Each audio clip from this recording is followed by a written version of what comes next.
Develop the ability to share. And sharing now can become a major part of your life process and life progress. Sharing is a unique human capacity. Everybody has the ability to share. How much you share, of course, is a matter of attitude and the personal conclusions you've come to about your life and what to do about it. But sharing is unique. Here's what's unique about sharing. The more you give, the more you become. It's one of the paradoxes of life. You give away, but you become bigger. It would look like if you would share, you'd become less. But see, that's not true. It's one of those unique life processes. It's like one of those questions you ask when you have your first child. You love it dearly. You say, well, if I have another child, do I have to divide my love in half? And the answer is surprisingly no. From somewhere comes this unbelievable capacity to love the other one as much as you did the first one. What if you have 3, 4, 5 children? Now, are each one of them going to get less and less and less the capacity of your ability to love and care? And the answer is, strangely, no. As the demand and the opportunity increases, it seems as though your capacity grows.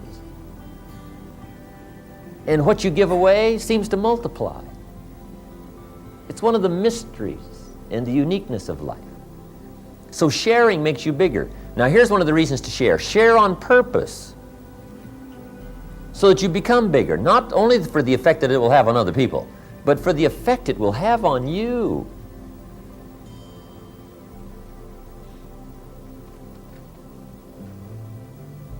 See, what we want to learn to be is intelligently selfish.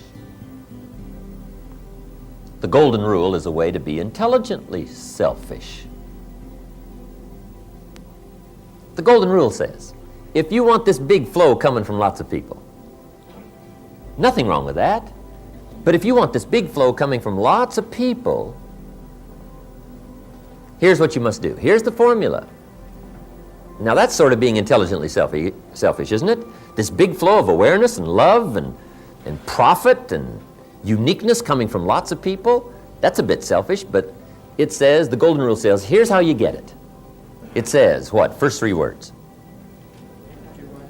Do for others. See, that's how you get this big flow coming your way. And the more you do for more, the bigger the flow.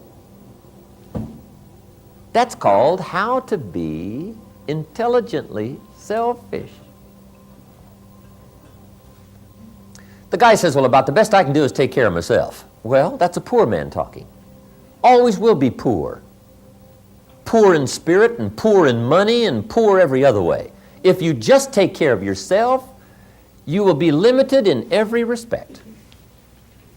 The master teacher said, here's the key to wealth and fortune. He who wishes to be great, the greatest, Muhammad Ali notwithstanding. He who wishes to be the greatest, whether it's in wealth or awareness or uniqueness or response or results, here's the key to wealth, master teacher said. Find a way to become a servant of many. That's the key to greatness.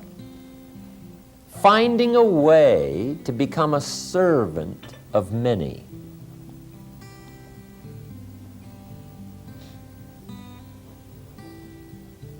See, the best way to cure your own bills is to be concerned about other people's bills. The best way to get your own car notes paid is to worry about other people's car note, not yours. If you worry about yours, it'll be hard to pay. Worry about others, it'll be easy to pay. See, when you get concerned for other people, what can I do to help you and help you and help you and help you?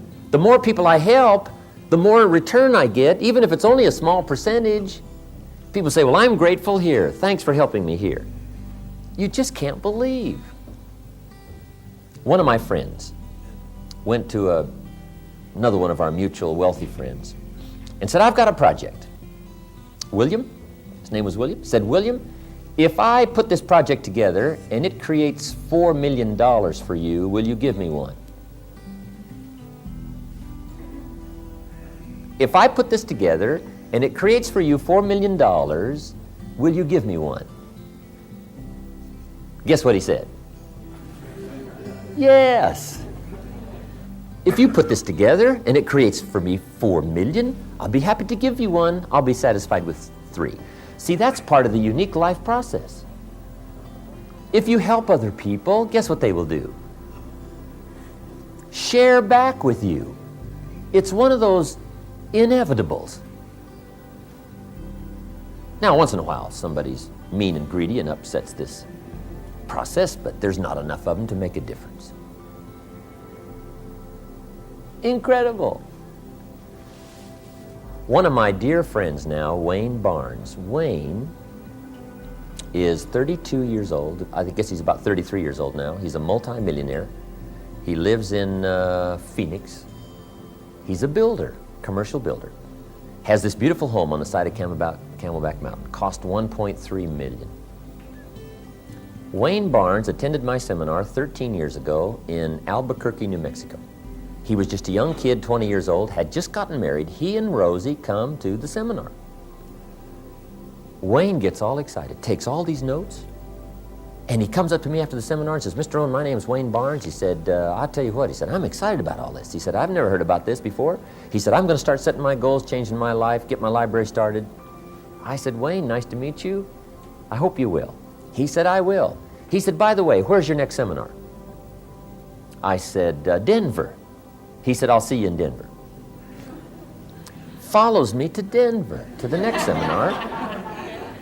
He comes this time with his tape recorder, tapes it. That was back before we had the cassette tape program going. And took some more notes. Him and Rosie are there saying, this is really the greatest stuff. And he comes up to me and he says, remember me? I said, yeah, Wayne, I remember you. He said, this is great stuff. He said, I tell you what, he said, I'm going to get rich, change my life. I'm going to help a lot of people. And he's just bubbling and going. He said, where's your next seminar? I said, Phoenix. He said, I'll be there. He follows me to Phoenix. Sits there again, takes some more notes, this third seminar. Well, to make a long story short, Wayne Barnes is now a multi-millionaire. And he's done extremely well. And he's become one of my very, very dear friends. Wayne probably has one of the finest libraries in the world that I know of, especially somebody that age, 33 years old. He got the book Think and Grow Rich. He got his journal started. I mean, he did everything, just followed everything. You know, you just, once in a while, find somebody that just does everything. That's what I did when I met Shove. Tell me when to get up. Tell me when to go to bed. Right? Tell me what to do. I mean, my plan hasn't been working. I'm willing to follow yours. Right to the detail, whatever. And Wayne Barnes was one of those people that just did it all. And now he's wealthy. When he was building his home, just before he had it finished, just about finished, he took me up on the 3rd floor, takes me on a tour through his home. And he said, Jim, he said, I can't believe it. I've become wealthy. He said, we've done well, haven't we, the last 10, 12 years? I said, we sure have, Wayne. He said, I got to thank you for all of this. He said, by the way, I got to show you something. He shows me this unique-looking room up on the 3rd floor overlooking the city. He said, how do you like the view from here? I said, it's spectacular. He said, how do you like this room? I said, it's fabulous. He said, do you like the way it's furnished? I said, it's unusual. He said, well, he said, you might like to know that's your room. He said, whenever you come to Phoenix, now here's where you got to stay. You got to stay with me. He said, I just want to show my gratitude for all the stuff I've learned. Now I'm wealthy, and I got you now a place in my house, up on the 3rd floor, specially furnished. So see, that's part of the reward of sharing. I got me a room in Phoenix, right?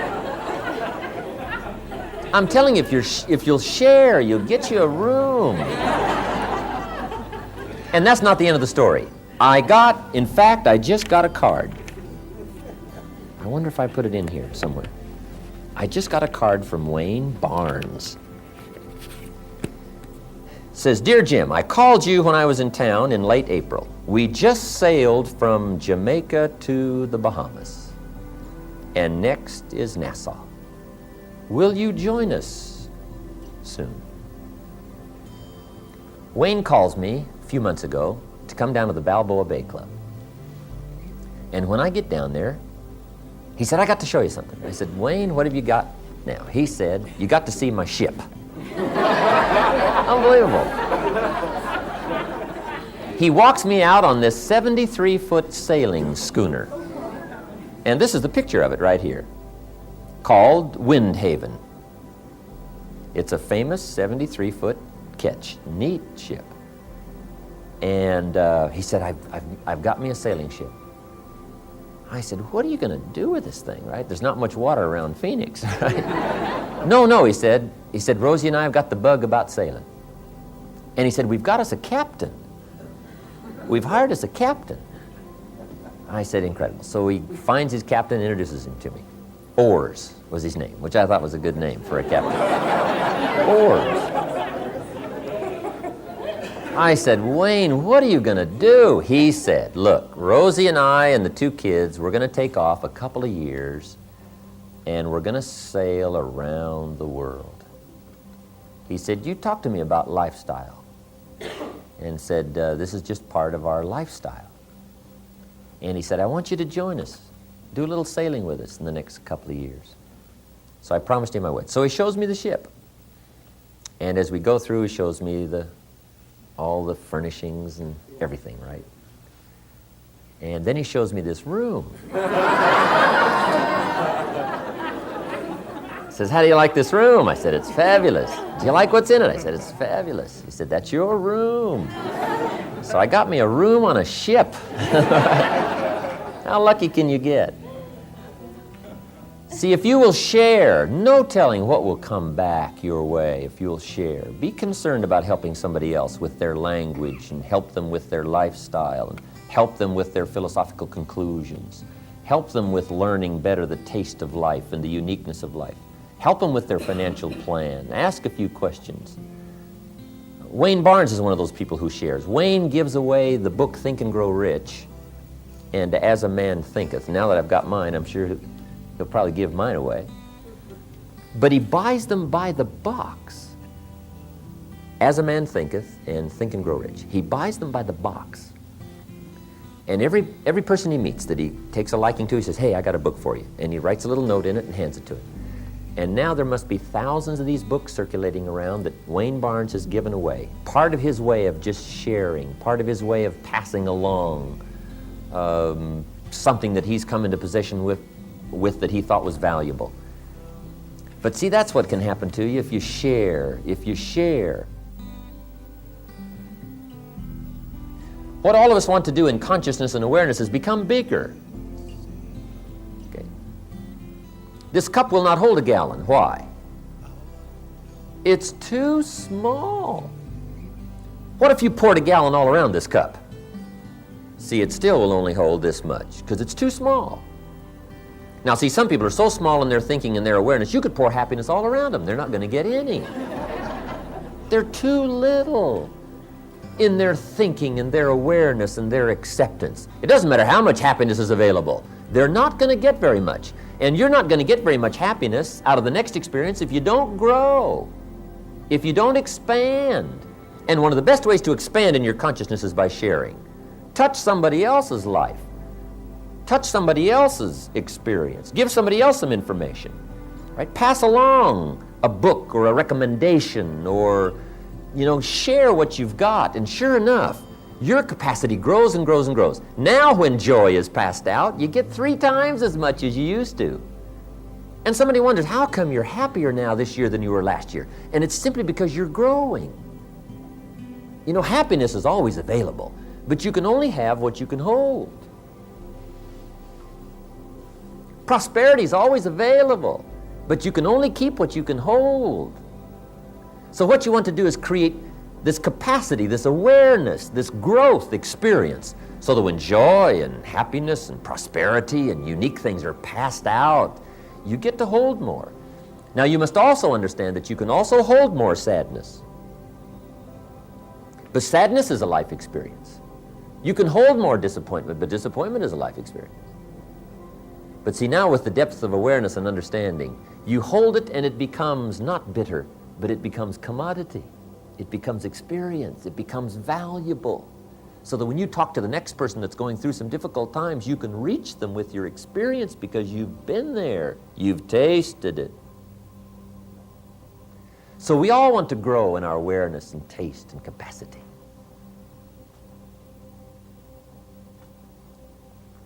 Sharing. A major thing to do when this weekend is over is deliberately figure ways to share. Now, there's a lot of things to share. Share your money. Share your time.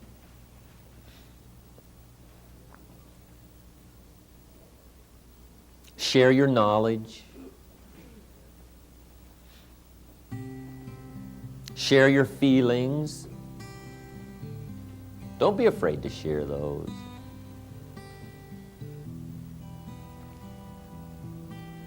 That kind of sharing has incredible value.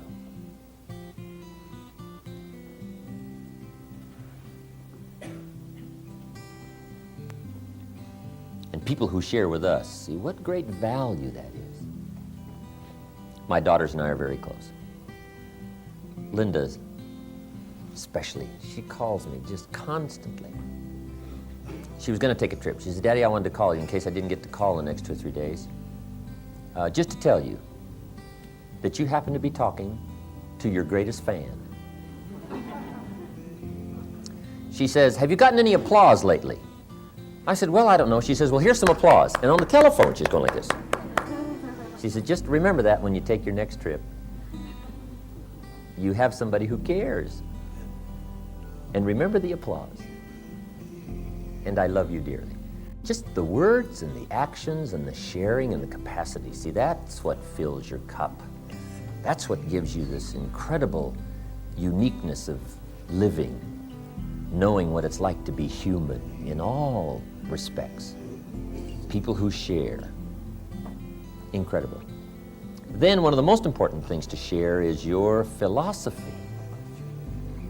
Your perception of life is bound to help somebody. If you show somebody your viewpoint, your vantage point, sure enough, it's going to be revealing to somebody else.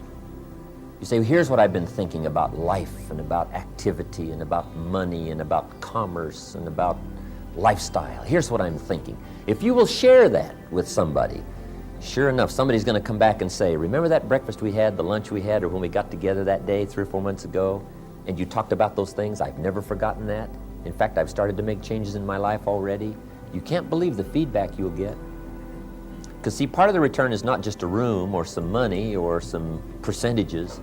Part of it is the thanks. One of the reasons I do what I do is for the letters and the stories and the people who come back and say, let me tell you what's happening to me. I'm using this stuff and it's changing my life. See, that's heavy. You can't buy that with money. It doesn't matter how wealthy you are. You can only buy it by sharing. You can only earn it, rather, by sharing. And I go for that. I go for the stories. I probably get as much joy out of other people's success as I do my own. The stories you'll come back and share with me, or the letters you write, or the contact you make and say, here's what's happening to me. I'll be just as excited about that as I will my own success and what's happening to me. I revel in that. I take great joy in it. One of the reasons I do what I do.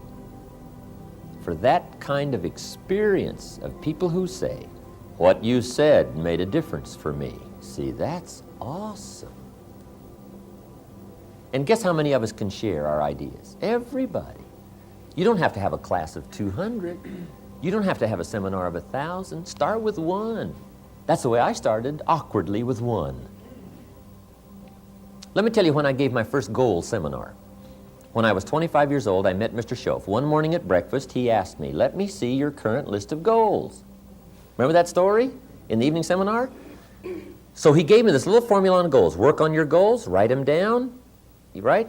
Consider the size and what kinds of goals so that they will affect you properly. He gave me this little goal formula that morning at breakfast. Guess when I shared it? at lunch. I got a hold of Charlie Garrett. I said, Charlie, let's have lunch. Charlie was a good friend of mine. We had a couple of projects going together.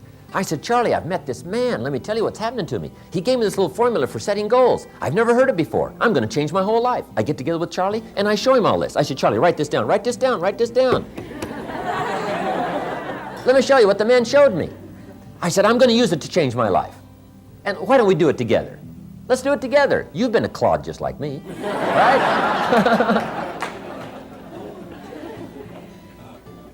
As I recall now, that was my first attack, right? I said, hey, we've been poor together. We've been just, knocking around together. Now it's time, let's get rich together. Charlie said, wow, that looks interesting. That was really when I first shared it. Was the day I heard it. I passed it along. It wasn't a seminar of 1,000 people. It was Charlie Garrett. And Charlie was a little startled by my enthusiasm and my excitement, but at least I shared it. So just share. You can't believe what will happen as far as your life and your lifestyle if you'll share. Okay. Here's the last subject under personal development.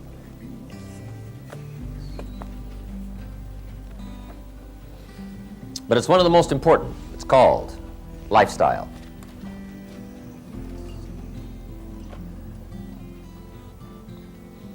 One of the major projects to work on is how to get joy from your substance.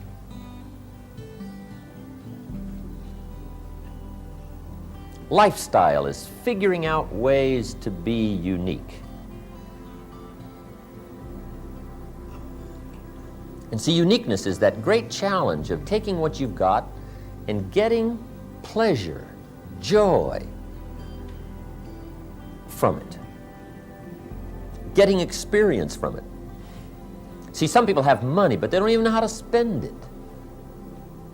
At least they don't know how to spend it for joy. And remember, it's not the amount that counts, it's the plan that counts, it's the thinking that counts. A father wads up a $5 bill, throws it at his son, and says, here, take the darn stuff if you need it that bad. See, same $5, right? Same $5. Only instead of being dispensed with joy, it's dispensed with animosity. Now the father gets no joy from the $5 by wadding it up and throwing it. See, that's not how you get joy from it. It's the same money, but it depends on how you spend it. It depends on how you give it. And how you give it is called lifestyle. And Shof taught me lifestyle in the simplest little ways.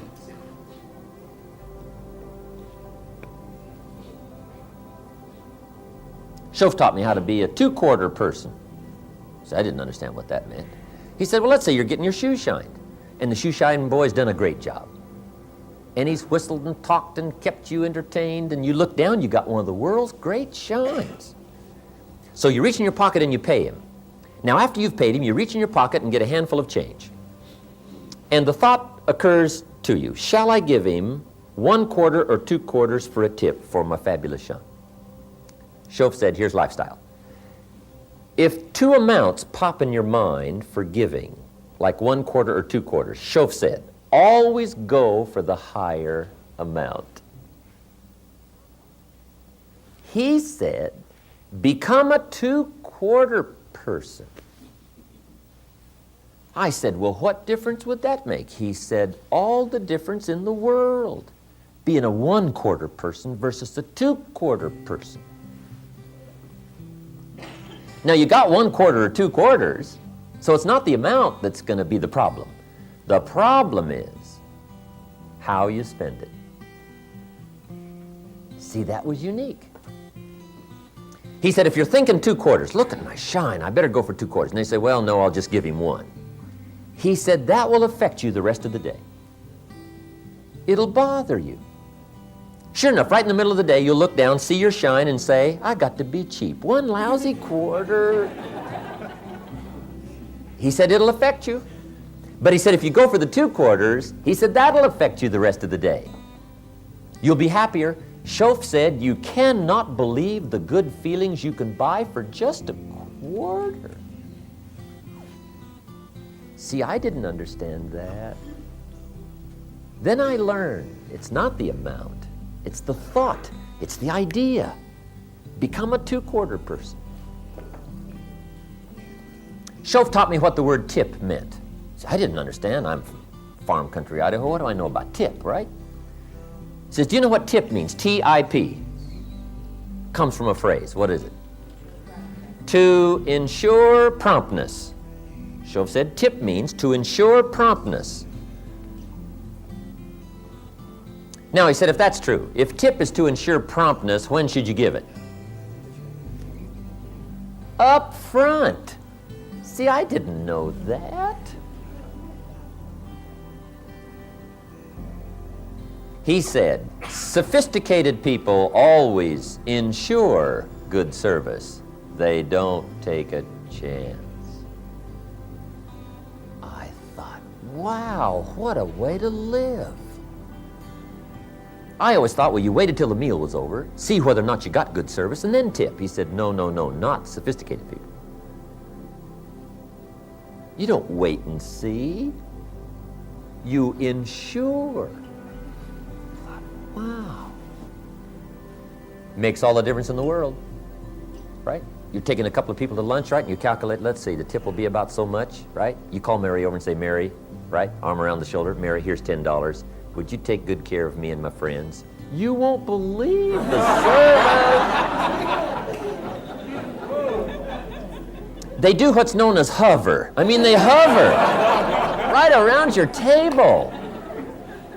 Otherwise, you can never find them. I mean, where's my waitress? Where's my waitress? All the difference in the world. Same money, see, but it's called giving it up front instead of behind.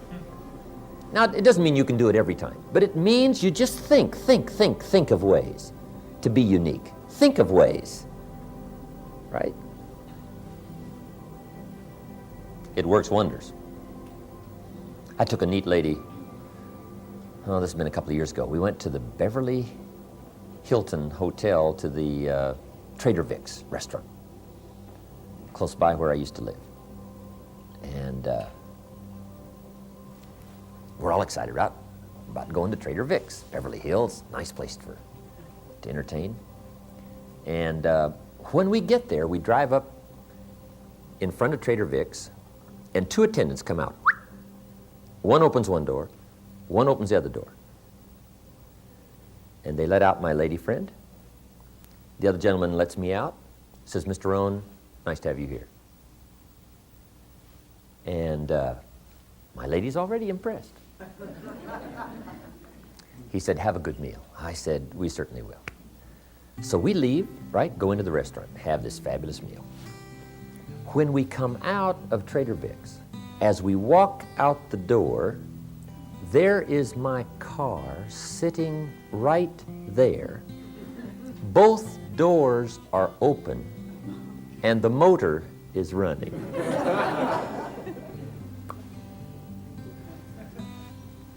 My lady can't believe. She said, I've never seen service like this. I said, hey, this is really great. So one attendant lets my lady friend in, right? On the other side, another one lets me in. They close the doors. Says, Mr. Rohn, it's been nice to have you here. Have a nice evening. I say, thank you very much, and I drive away. When we get to about the first light down on Wilshire Boulevard, my lady friend looks over at me. She says, Jim, hold it just a minute. I said, what is it? She said, I just thought of something. I said, what's that? She said, you forgot to tip him at Trader Vic's. After all that service, you didn't give him any money. I said, hey, look, it'll be okay. She said, oh, no. We got to go back. We got to go back. Go back. I said, hey, take my word for it. It's okay. She said, no. We got to go back. I mean, we're not going any further. You got to, for that kind of service, you got to tip the money. And then I had to tell her that I made my first trip to Trader Vic's that morning.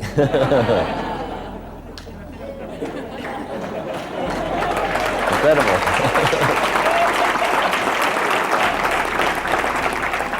Lifestyle. Somebody once said, money takes no right out of the English language. If money is no problem, would you? Yes. You don't even have to go any further. But it doesn't take that much. You don't really have to be wealthy. All you have to be is smart. Smart, intelligence. Intellect is the measure of value. It is said the saints lived simply, not because they were holier, but because they were smarter. Could be. They were wiser. The simple things of life can many times be the most valuable. Lifestyle. Learning how to spend your money. Learning what to do with it. Anticipating versus waiting till the last minute. It's called lifestyle. A man in Detroit, Michigan, came to the seminar many years ago. Decided he was going to change his whole life. He said, Mr. Rohn, I got some major changes to make. And he said, you're going to be happy with my progress. I said, I don't doubt that. And sure enough, when I came back, a few months later, he already told me some neat stories. He said, one is, I've just been living this narrow life. He said, I've got 2 teenage daughters. And he said, it just hasn't been going that well. And he said, I can now see some of the major problems. And he said, I've been causing them. He said, let me tell you one little story. He said, my daughters like to go to some of the rock and roll concerts, right? And he said, sure enough, when it comes time for one of these big concerts to come to town, you know, my daughters come and they beg and they do all kinds of things to try, you know, finally get a couple of dollars out of me so they can go attend the concert. And he said, give them all these lectures, and reluctantly, finally, I part with my money and say, well, okay, if you insist, here's the money, but I hope there's not another one in a long time. He said, that's the way I operated, reluctantly. He said, most of the time, I even made him beg. And he said, now I can see that's not the way to live. And then he told me the story. After he decided to change his life and change his whole lifestyle and his procedure, he said, I'm going through the paper one day and I found out one of the rock concerts is coming to town, and it's one of my girl's favorite rock stars coming to town. So he said, now with my new life in view, he said, I go down and buy the tickets. And he said, I brought him home. When they got home from school that day, he said, I handed him an envelope and said, here are your tickets to the next concert. He said, the begging days are over. He said, my daughters couldn't believe what had happened. He said they were so happy, terribly excited. So he gives them the envelope. Now he says, don't open the envelope until the evening of the concert when you get there. They said, okay. So comes the evening of the concert, and his 2 daughters rush off to the concert. When they get there, they hand the usher the envelope. They open it up, right? And inside, they take out the tickets. And the usher says, follow me. Takes them down front. 10th row, center. They can't believe. They say, hey, wait a minute, hold it. Let's take a look at those tickets again. This can't be. He looks at the ticket and says, yes, it is. Just follow me. 10th row, center. See, before then, all the tickets they begged for were way back up in the balcony right, where you couldn't see hardly. They couldn't believe it, 10th row, center. He said that night, a little late, just to see what would happen. He said, sure enough, the concert's over. Girls come home about midnight, bursting through the door. One lands in his lap. One's got her arms around his neck. They say, you have got to be probably the greatest father who ever lived. And he said, guess what those tickets cost me? $8. $8.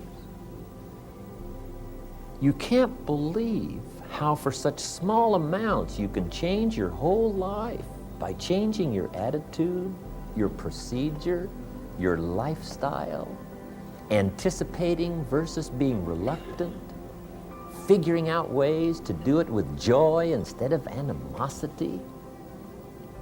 Lifestyle. If there's one thing to start working on in a heavy way after you leave here this weekend, is figuring ways to be unique. Remember, it's not the amount that counts. It's the plan that counts. Lifestyle, learning how to live. See, once you've put this all together, you will anticipate every day. You can't wait for the morning to come. You can't wait to get started. You can't wait to get at it. You can't wait to put your plan into action. You can't wait for all the little surprises you've got ready for some people. You can't wait to execute lifestyle and be more productive and progressive and learn and grow.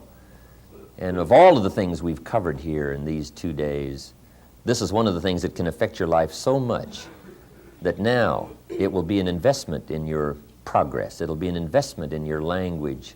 You can't believe what it'll do in getting you a promotion on the job. All things will reflect what you do concerning how you live, lifestyle, and what you do about your family and yourself and your money and your substance and your time and your talent and your ability. Don't just live your life, design it. Don't just exist. Grow, change, develop, become unique, and it'll add a whole new dimension to your life. It's called lifestyle, part of personal development.